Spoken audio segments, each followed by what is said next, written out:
It was the heart of autumn.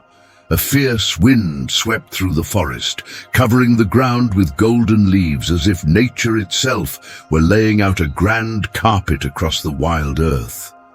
The sky, heavy and overcast, seemed to carry the weight of the world. In the midst of that furious wind dance, a crow soared through the air. But as it swerved sharply to avoid a stronger current, it struck the branch of an old sturdy tree. Powerless, it plummeted, just another leaf torn loose by the storm. Its wing, now limp, hung painfully at its side. It tried to fix its feathers and rise, but a sharp pain pierced through its chest. It knew it wouldn't make it alone.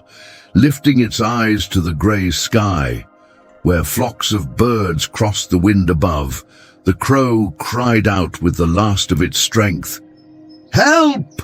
Please, someone help me, I can't fly anymore." A proud little finch passing by glanced briefly and scoffed, "Oh, how ironic. You who always flew so high and mocked us from above, now you want help? Deal with it on your own." The crow lowered its gaze, humiliated. Not far off, a thrush, a ground canary, and even a parrot heard the cries, but all averted their eyes, pretending not to notice. Their faces wore the mask of indifference mixed with silent contempt. Wounded, starving, and alone, hope began to fade from the crow's chest. Then, from a nearby bush, a tiny, shaky voice emerged. I'll help you, if you don't mind my little strength." It was a small grey sparrow, timid and almost invisible, but his gaze carried determination. Hopping side to side, he brought a dry breadcrumb in his beak, then a drop of water.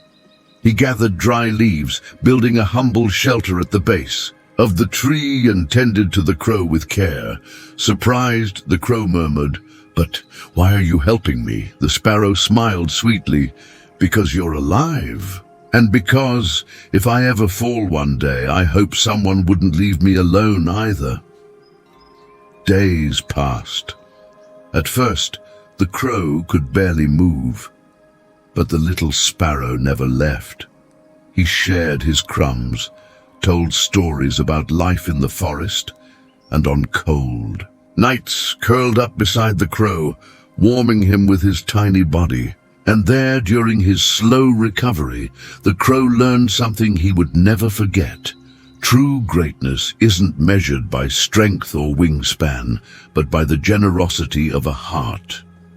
When he finally regained his ability to fly, his first thought wasn't to soar the skies alone, but to protect the little friend who, without asking for anything, had given him back his life. Spring arrived. The forest bloomed with color, light, and sound.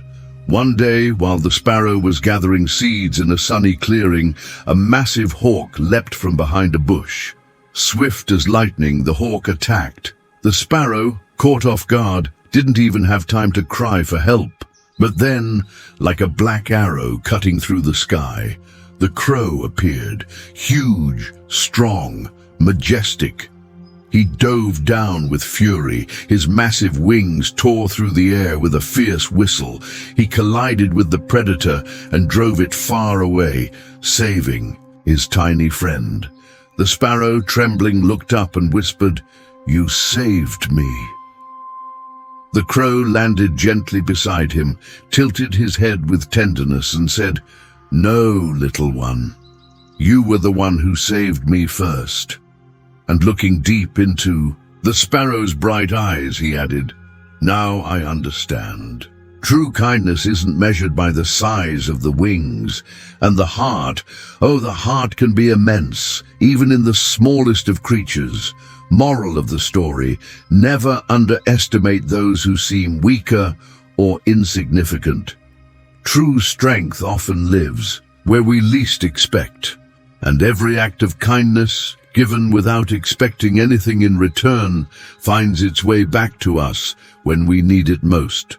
Sometimes as a gentle breeze, sometimes as a protective wing sent from the heavens.